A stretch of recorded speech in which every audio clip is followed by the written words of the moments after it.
مساء الخير، اهلا وسهلا فيكم مستمعينا ومتابعينا متابعي اذاعه بوير اف ام على الموجه 103.5 ومشاهدينا عبر صفحتي الاذاعه بوير عربي وراديو بوير. يسعد مساكم، اهلا وسهلا فيكم بحلقه جديده من برنامج صحتك بالدنيا. رح كون انا معكم عماد خلف من وراء الميكروفون، زملائي بالكنترول شيرين وشيزر على البث المباشر. ايضا ضيفنا بالاستديو الدكتور جير احمد عبد العزيز، اخصائي بالجراحه العامه والتنظيريه، ماجستير ودراسات عليا من جامعة دمشق، خريج مشافي التعليم العالي. رح نحكي اليوم عن موضوع مهم كتير اللي هو بيحكي عن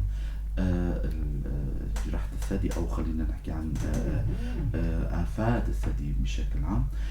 لكن خلوكم معنا بعد الفاصل الصغير وبنرجع.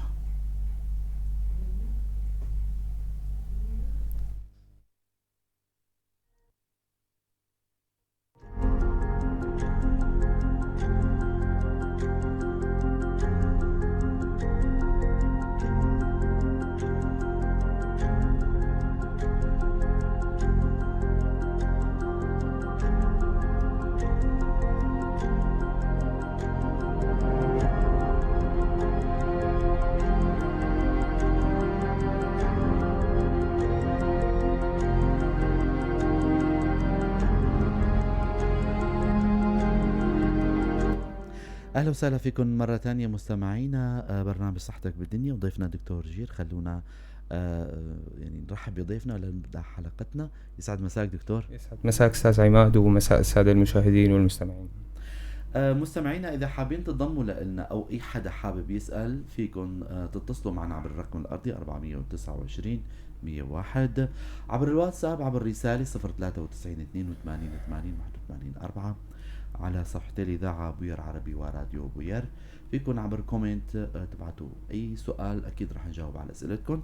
دكتور، موضوعنا يعني هو موضوع هام كتير حقيقة، ربما مصيري أو بيمس شريحة النساء أو حتى الآنسات يعني بيكونوا. نعم. مقدمة تشريحية أو يعني لا يعني الثدي. لموضوعنا تماما. هلا أول شيء أنا سعيد جدا بهاي الاستضافة، لأنه دائما بنأكد أنه قطاع الرعاية الصحية وتطويره هي مهمة لا تقع على عاتق الكادر الطبي فقط، إنما على عاتق كل أطياف المجتمع. تماما. وهدف مهنة الطب الأسمى هي إما منع ظهور وتشكل المرض في كثير من الأحيان، وعلاج المرض بمراحله الأولى. وهي المهمة ما بتتحقق إلا بتضافر جميع الجهود من قطاع التربية والإعلام وبرامج التوعية والتثقيف الصحي أمثال حضراتكم وغيره. هلأ كمقدمة تشريحية ووظيفية عن الثدي، الثدي هو غدة خارجية الإفراز، بمعنى أنه هي تطرح مفرزاتها خارج جسم الإنسان، وظيفتها إنتاج وإفراغ الحليب عند الأم أو الأنثى المرضعة. بتبدأ بالتطور بدءا من سن البلوغ، وبتتعرض خلال حياة الأنثى لتغيرات كتير كبيرة بدءا من سن البلوغ، بعدين شهريا مع كل دورة شهرية، وأثناء الحمل، ولغاية سن اليأس وبعد سن اليأس. نتيجة تعرضها لكميات مختلفة من هرمون الأستروجين أو الهرمون الأنثوي. طبعا الغدة موجودة أيضا عند الذكور، لكنها ضامرة بفعل غياب تأثير الهرمون الأنثوي أو الأستروجين. هلا كتشريح لغدة الثدي، الغدة بتتألف من عدد من الفصيصات أو أقسام صغيرة، خلينا نقول من 15 ل 20 فصيص. كل وحدة بترتبط بقناة بتجتمع تحت جلد اللعوة أو الحلمة لا تفرز الحليب عبر الحلمة. تمام. هي كمقدمة بسيطة حول الثدي ووظيفته. وظيفته تماما. دكتور، الأعراض اللي عم تظهر على المريضة اللي بتكون فيها آفة عند الثدي عندها يعني، شو هن الأعراض اللي عم يراجعوا المرضى العيادات؟ هلا أول شيء صراحة الآفات الثدي هي يعني كثيرة ومتنوعة جدا.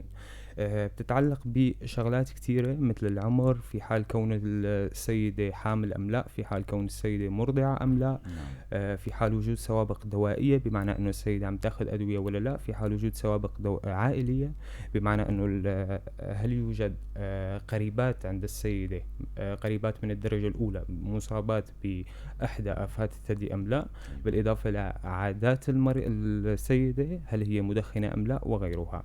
طبعا والأعراض أيضا تتنوع وكثير متغيرة. الأعراض اللي تراجع السيدة بها عيادة أمراض الثدي ممكن تراجعنا بقصة ألم أو ظهور كتلة، أو ممكن ضخامات عقد لمفاوية، أو حرارة موضعية بجلد الثدي، أو تغير بجلد الحلمة، غؤور، تغير شكل الحلمة إلى ما هنالك. فشكايات متنوعة ومتعددة. تماما. واكيد يعني المواضيع هي مثل ما ذكرت هي كثيره، والعمق بهالتفاصيل هاي اكيد كثير كبيره، ما أكيد. راح هلا نقدر بس نتطرق الفكرة لها. المهمة إنه كل مرحلة تماما. عمرية إلى طيفها الخاص بالضبط. من الأمراض. تماما. دكتور، الكتل اللي فيه اللي عند المرضعات، السيدات مهم. المرضعات، لو تحكوا لنا عنها هاي هلا الكتل اللي فيها هي أشيع الكتل الحميدة اللي بتصيب الشابات. هو عادة مرض الشابات، يعني بتصيب أيوة. السيدات الصغيرات في السن. نعم. هلا عادة هو بيظهر بغضون 20 سنة بدءا من سن البلوغ. يعني إذا صبية ما أصبحت بسن البلوغ بعمر 12، فنحن هي راح ممكن يتطور عندها كتلة ليفية بين 12 و 32 سنة بأول 20 سنة بدءا من سن البلوغ. هلا العرض يلي بتجي فيه الأنثى أو الشابة اللي معها كتلة ليفية هي آفة كروية أو بيضاوية مطاطية متحركة، وتقيس ما بين 1 ل5 سنتيمتر، غير مؤلمة ومكتشفة بالصدفة.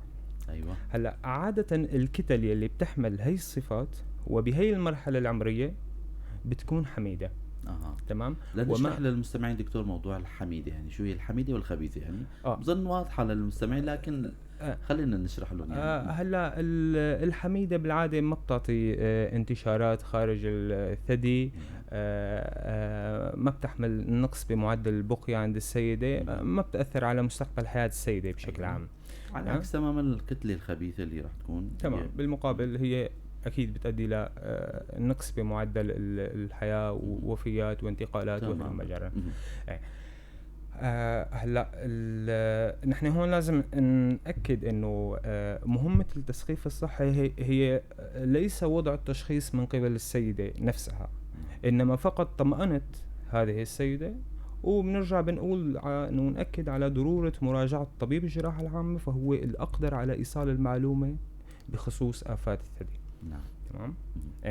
لكن مهمتنا هون إنه نطمئن الشابة اللي عندها كتلة بهاي المواصفات إنه غالبا تحمل صفات سليمة ولا تحتاج إلى استئصال جراحي إلا إذا عادت أعراض مثلا ألم أو كبر حجم أو تشوه بشكل الثدي مثلا إلى ما هنالك.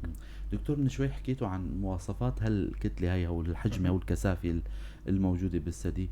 إذا كانت الكتلة يعني صلبة، السيدة أو الشابة جست عن طريق قصتي مثل ما ذكرتوا إنه كانت هالكتلة يعني في صلابة بالموضوع، شو راح تكون هاي؟ هلا مجرد ما نحن أطلقنا عليها مصطلح كتلة فهي صلبة. تمام. قولا واحدا. يعني نحن فرقناها عن مصطلح الكيسة. تمام. فالصلبة هي بالضرورة قاسية يعني. لكن هذا ما بيعني انه هي سليمة او خبيثة. تماما. لو نحكي هلا عن موضوع الداء الليفي اللي اغلب يعني المرضى بيحكوا عنه، انه بعد مراجعة الطبيب الجراحة العامة فبيحكوا انه صحيح. داء الكيسي اهم مرض، يعني لو تحكوا لنا عنه يعني. هلا الداء الكيسي الليفي هو بشكل عام هو أشيع آفة بتصيب الثدي. يعني أشيع مرض بيصيب الثدي عند السيدات هو الداء الكيسي الليفي. تمام. هلا الداء الكيسي الليفي عادة بيتظاهر بالأعمار ما بين 30 ل 50 سنة عند السيدات. أهم ميزات هذا المرض إنه هو بيتظاهر بشكل انزعاج أو عدم ارتياح بالثدي. تمام. عادة بالنصف الأول من الدورة الشهرية لدى الأنثى، يعني خلال أول 14 يوم من الدورة الشهرية يلي خلالها الأنثى بتتعرض لكميات كبيرة من الهرمون الأنثوي أو الإستروجين اللي وتأثيره بشكل مباشر على الكيسات والكتل اللي خلي هذه الكتل تنمو بشكل أسرع وأكبر. تمام. بالإضافة لوجود الألم والانزعاج، ميزاتها أيضا هي التقلبات في أحجام الكتل والكيسات، بمعنى أنه السيدة تشعر أن الكتلة تكبر وتصغر وتختفي أحيانا حسب إمتى بتفحص الثدي. تمام. زائد الألم، وممكن يرافقها نزع سائل من الحلمة. أيوة. تمام. هلأ بالنسبة لخطة العلاج، طبعا بالإضافة للأدوية أهم شيء أنه هي طمأنة المريضة بأن هي ما لها آفة خبيثة. تمام. زائد تجنب الرض ولبس حمالة صدر مناسبة. تجنب التدخين. الدراسات الحديثة بتأكد على دور إيقاف الكافيين والمنبهات مثل القهوة والشوكولا وممكن الشاي، وفي دور أيضا لإعطاء فيتامين إي عند هؤلاء السيدات. تمام. لكن هي آفة حميدة كليا. تمام. دكتور، أغلب السيدات اللي هلا بنشوف حالات، أنا السيدات اللي هن يعني ولدوا وما ما بيرضعوا الأطفال، صح. فبيصيبوا بحالة إنه مثلا بصير في احتقان أو إنجاز التعبير خراجات بالثدي. هدول شو تحكي لنا عنهم دكتور؟ هلا خراجات الثدي أيضا هي من أشياء الآفات اللي ممكن نحن نلاحظها بالعيادة. هلا خراجات الثدي هو شائع بشكل كتير كبير وبشكل خاص عند المرضعات، أو بالأحرى نحن نادرا ما نحن نشوفه عند السيدات غير المرضعات، وفي حال تواجد عند السيدات غير المرضعات نحن بالعادة بندور على آفة تانية أيوة. سببت هذا الخراج. طبعا من الجدير بالذكر انه ممكن ايضا ينصابوا فيه السكريين، المرضى السكريين. أيوة. بشكل عفوي، وحتى الذكور، يعني ايضا الذكور السكريين ممكن يصابوا بخراجات الثدي بشكل عفوي. هلا خطة العلاج بتتضمن البذل اللي هي نزح مفرزات هذا الخراج عبر بإبرة عبر الجلد أو بالتفجير الجراحي، يعني إجراء شق جراحي وأيضا نزح مفرزات هذا الخراج. زائد تخفيف الضغط على الثدي، باعتبار هؤلاء النسوة هن مرضعات، فيجب إفراغ الثدي كنوع من تخفيف الضغط عن هذا الثدي. هلا الدراسات الحديثة كلها بتأكد إنه ما في دور لإيقاف الرضاعة في حال ما في نزع قيحي من الحلمة، يعني لا دور لإيقاف الرضاعة في حال ما في نزع قيحي حتى لو في خراج بالثدي. حلو، يعني ما له علاقة. لا، ما له علاقة. حلو كتير، معلومة هاي جدا مهمة. نعم. حابب أذكر مستمعينا أي حدا حابب ينضم لنا أو يسأل سؤال، فيكن تشيلوا السماعة على الرقم الأرضي 429 101 عبر الواتساب برسالة 093 82 80 81 4 بوير عربي وراديو بوير صفحتي الإذاعة عبر كومنت. أكيد رح نجاوب على أسئلتكم. فيكن تنضموا لنا. ضيفنا بالاستديو دكتور جير أحمد عبد العزيز، اختصاصي بالجراحة العامة والتنظيرية، ماجستير دراسات عليا من جامعة دمشق، خريج مشافي التعليم العالي. عم نحكي عن موضوع آفات الثدي بشكل عام، سواء كانت خراجات أو كتل أو أكياس. الدكتور، الموضوع اللي دائما بشكل هالة الخوف انه مجرد وجود اي هاجس، انه مجرد وجود اي شيء موجود كثافة او جسم ما كتلة الثدي او غدة الثدي، فالمرأة بتخاف انه انا معي السين من السرطان الثدي. لو تحكوا لنا عن هالموضوع هذا دكتور. تمام. خيارات العلاج. طيب هلا رح نحكي اول شيء شوية ارقام واحصائيات. هلا سرطان الثدي هو اشيع سرطان بصيب النساء. الإحصائيات بتقول إن سيدة من كل 8 نساء سوف تصاب بسرطان الثدي. العمر الوسطي للإصابة هو 60 سنة. أيوة. تمام. يعني أغلب المصابات بسرطان الثدي عادة بيكون أعمار ما حول 60 سنة. لكن من حسن حظنا إنه استقصاءات تشخيص سرطان الثدي تطورت بشكل كبير، وبالتالي طرق المعالجة والتقنيات الجراحية والعلاجات المتممة له أيضا تطورت بشكل كبير، بحيث يسمح لنا انه نقول انه هي آفة قابلة للعلاج بشكل كلي في حال نحن قدرنا ان نكشفه بمراحله الاولى. تماما. تمام. هي أهم النقاط يعني. هي اهم النقاط. هلا ممكن نحكي نحن عن عوامل الخطورة لسرطان الثدي. يعني مين هن السيدات اللي عندهم اللي هن معرضات للإصابة بسرطان الثدي أكثر من غيرهم. هلا عوامل الخطورة بتتضمن العمر المتقدم، لكن الأهم إنه هو وجود قصة عائلية، بمعنى إنه وجود قريبة من الدرجة الأولى، يعني أم أو أخت أو حتى ابنة لدى السيدة مصابة بسرطان الثدي. هلا الدراسات بتقول إنه ترتفع معدل الإصابة 4 أضعاف السيدة الطبيعية بسرطان الثدي في حال وجود قريبة من الدرجة الأولى مصابة بسرطان الثدي، وبترتفع نسبة أكثر من هيك في حال كانت القريبة مصابة بسرطان الثدي قبل سن اليأس، يعني قبل 50 سنة على سبيل المثال. تمام. هلا نحن بنرجع بنقول إنه نحن ازدياد معدل الحدوث لا يعني حتمية الإصابة. أكيد. نحن فقط نرغب من السيدة يلي عندها قريبة من الدرجة الأولى مصابة بسرطان الثدي أن تخضع بوقت مبكر للفحص الدوري والمتابعة الدورية من قبل طبيب الجراحة العامة فقط لا أكثر. تمام. طبعا عوامل الخطر بتتضمن أيضا بدء مبكر لسن طمس وسن يأس متأخر، بمعنى آخر تعرض مديد للأستروجين للهرمون الأنثوي، بدء مبكر للبلوغ وانتهاء متأخر لسن اليأس، والنساء الخروسات اللي ما عندهم أولاد، والنساء اللي أول حمل لهم كان بعمر فوق 35 سنة. هي إجمالا يعني أكثر عوامل الخطورة لسرطان الثدي. تماما. وحكيت ضمن الحديث أيضا عن موضوع الأسباب، يعني اللي هو موضوع الوراثة. أكيد الوراثة بيلعب دور. تماما. دكتور، حكيتوا عن موضوع الفحص الدوري، هذا كان إنه يكون عند الطبيب أو طبيب المختص يعني. خلال الفترة السنين اللي مضت صار في حملات توعية كتير كانت بمنطقتنا، يعني كتير المنظمات قاموا بهالموضوع هذا، عملوا ورشات أو خلينا نسميها يعني دورات تدريبية. صحيح. للنساء للفحصهم السريري الشخصي. يعني لو تحكونا عن هالموضوع هذا، حابين انه المشاهدات اللي هلا عم يشاهدونا واللي عم يسمعونا اكيد حابين انه يستفيدوا من وجودكم ومعلوماتكم وتوجيهاتكم. طبعا هاي النقطة كثير مهمة، بس قبل ما انسى بدي اذكر نقطة كثير مهمة حول العلاج. هلا مثل ما حكينا، باعتبار انه الاستقصاءات والعلاجات المتممة للثدي تطورت بشكل كبير، صار عندنا خيارات علاجية اوسع من قبل. يعني قبل سابقا كان العلاج الجراحي الوحيد هو استئصال الثدي الجذري، يعني بشكل كلي مع تجريف الإبط. تمام. حاليا بفعل انه نحن قادرين نكشف الورم بمراحله المبكره، صار فينا نستأصل الثدي بشكل قسمي او استئصال ثدي محافظ، او حتى استئصال ثدي مع المحافظه على الحلمه والهاله، مع امكانيه زرع السيده لبروتياز سيليكون صناعي في حال رغبه السيده بذلك لاحقا يعني. تمام. ايضا تطورت عنا ادويه تساهم بمنع نكس المرض، وبالإضافة للعلاجات الهرمونية والمناعية والهدفية. طبعا كل مريضة لها هي حالة مستقلة بحد ذاتها، وخطة العلاج بتتم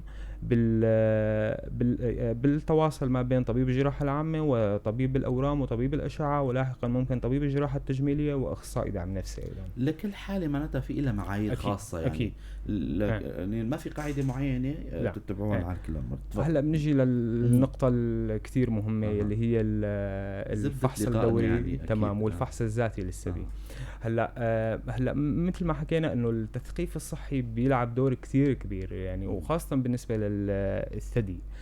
الفحص الذاتي للثدي بيسمح لنا كثير انه نكشف الآفة بوقت مبكر. نحن عادة بننصح السيدات انه يقوموا بالفحص الذاتي للثدي بدءا من عمر 20 سنة، يعني من وقت ما تكون السيدة شابة بتبلش بفحص ذاتي يعني بنفسها للثدي. الفحص عادة بيكون باليوم السابع للثامن من بدء الدورة الشهرية، لأنه خلال هاي الفترة بيكون خف احتقان الثدي. يعني مرة واحدة شهريا، وعادة بعد الاستحمام. الفكرة من الموضوع هو جس كافة أرباع الثدي كل أرباع الثدي مع المركب خلف اللعوة والحلمة، ولا ننسى ذيل الثدي يلي يمتد نحو الإبط تقريبا بوضعيات مختلفة، اللي هي الاستلقاء مع الإيد بتكون ورا الرأس، وجس الثدي باليد المقابلة، وثم بوضعية الوقوف أمام المرآة. يعني مدة الفحص ما بتتجاوز صراحة دقيقتين لثلاثة، ومرة واحدة شهريا، بس نحن بنستفيد منه بشكل كثير كبير. أكيد. هاي إذا السيدة أو الشابة شافت أي يعني شيء غريب فينا تلجأ لطبيب الجراحة العامة. تماما. بهالحالة دكتور يعني حابين نركز على الموضوع هذا، لأنه يعني زبدة لقائنا هذا هو. نعم. ممكن أنه نشرح بشكل أوسع للمشاهدات اللي عم يشوفون عبر طبعا هي الطريقة بتكون بباطن الأصابع مثل ما حكينا. المهم هي جس كافة أرباع الثدي، وما ننسى المنطقة المركزية اللي هي خلف الحلمة ومنطقة اللعوة، وذيل الثدي اللي حكينا أنه هو يمتد باتجاه الإبط عند السيدات. هلأ بوضعية الاستلقاء بتكون العضلة الصدرية الكبيرة اللي بتستند عليها الثدي بوضعية راحة، الذراع ممدودة هيك. هذا الشيء بيسمح أنه نسيج الثدي يعني ياخذ وضعيته تمام على العضلة الصدرية الكبيرة، ويتمدد بشكل بحيث إذا كان في عنا كتل عميقة يمكن جسها. تمام. وبنجس نحن بباطن الأصابع كافة الأربع بوضعية الاستلقاء وبوضعية الوقوف أمام المرآة، لحتى نحن نشوف إذا في تناظر أو عدم تناظر للثديين. تمام. أكيد. هاي بالفحص هذا الشخصي، هذا فحص ذاتي يعني تقوم فيه به المريضة بذات نفسها أمام المرآة لحالها بعد الاستحمام خلال دقيقتين 3 مرة واحدة شهريا. أما الفحص بالعيادة هذا بيكون شيء آخر بده معايير معين. هلا في شيء اسمه المسح الدوري. تمام. هلا المسح الدوري هلا عادة سنويا بيصير بالشهر العاشر بالتشرين الأول، بيشارك فيه كل أطباء الجراحة العامة وزملائنا من أطباء الأشعة بإجراء صور ماموغراف لكل السيدات مجانا، يلي هي صورة شعاعية بسيطة للثدي. هلا نحن عادة ننصح السيدات بإجراء صورة ماموغراف بدءا من عمر 40 سنة، وأبكر من هيك في حال عندها قريبة من الدرجة الأولى مصابة بسرطان الثدي مرة واحدة سنويا.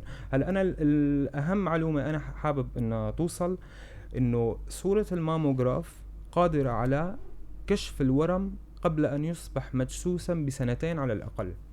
بمعنى إنه في حال سيدة هلأ بعد 2 ممكن إذا رح تنصاب بسرطان الثدي، إذا اليوم عملت صورة ماموغراف تمام، فالآفة بنسبة كثير ممتازة ممكن تظهر على صورة الماموغراف. رائع يعني. تمام. هلا الإحصائيات الجديدة بأمريكا بتقول إنه من مسح كل 1000 امرأة بشكل عشوائي هناك 10 نساء تم تشخيصهم بمرحلة مبكرة من سرطان الثدي، وهي نسبة صراحة لا يستهان فيها. يعني نحن بالنهاية حافظنا على حياة 10 نساء كان من الممكن أن يصابوا بسرطان الثدي بعد 2 من الآن. بالضبط. تمام. دكتور رح أترك الميكروفون لكم إذا حابين يعني قبل ما نختم لقائنا بمجموعة من النصائح للآنسات والسيدات، لأي معلومة حابب يعني تعقب عليها أو يعني حابب هالمحور هذا تحكي عليه لنختم لقائنا بنصائح للآنسات والسيدات. هلا نحن مثل ما حكينا أهم نقطة نحن حاب نركز عليها هو المسح الفحص الذاتي للثدي وضرورة الخضوع السيدات بشكل عام، كل السيدات حتى لو ما في عوامل خطر للمسح الدوري بدءا من سن 40. هذا الشيء بيسمح لنا بشكل كثير كبير انه نكشف الآفات بمراحل المبكرة، وبالتالي توسيع الخيارات العلاجية للمريضة. صح. تمام. يعني من بدال ما المريضة تضطر انه تستأصل كل الثدي يلي قد يشكل رمز للأنوثة لهذه السيدة إلى أهمية كثير كبيرة. تماما. ممكن السيدة لا تزال مرضعة، ممكن تكون حامل، مثل ما حكينا كل حالة هي حالة مستقلة بحد ذاتها يعني. صح. تمام. فنحن بنأكد على ضرورة هذا الشيء. 2 النقطة الثانية هو الطمأنة، يعني ليست ظهور كل كتلة جديدة هي آفة خبيثة. تمام. وبالعكس يعني أغلب مراجعات العيادة هي ليست أورام خبيثة. أها. يعني السيدات اللي يراجعنا عيادة الجراحة العامة بسبب مشكلة تتعلق بالثدي أغلبهم لا يشكين من أورام يعني حلو. أو سرطانات. بالعكس أغلب الآفات هي حميدة يعني. تماما. ألف شكر لكم دكتور جير شكرا لك عبد سيدي العزيز، أخصائي بالجراحة العامة والتنظيرية، على هاللقاء الحلو والمعلومات القيمة. شكرا لك، يعطيك شكرا العافية. لحسن استماعكم أيضا مستمعينا ومتابعينا. شكرا لزميلاتي شيرين وشيزر بالبث المباشر والكنترول.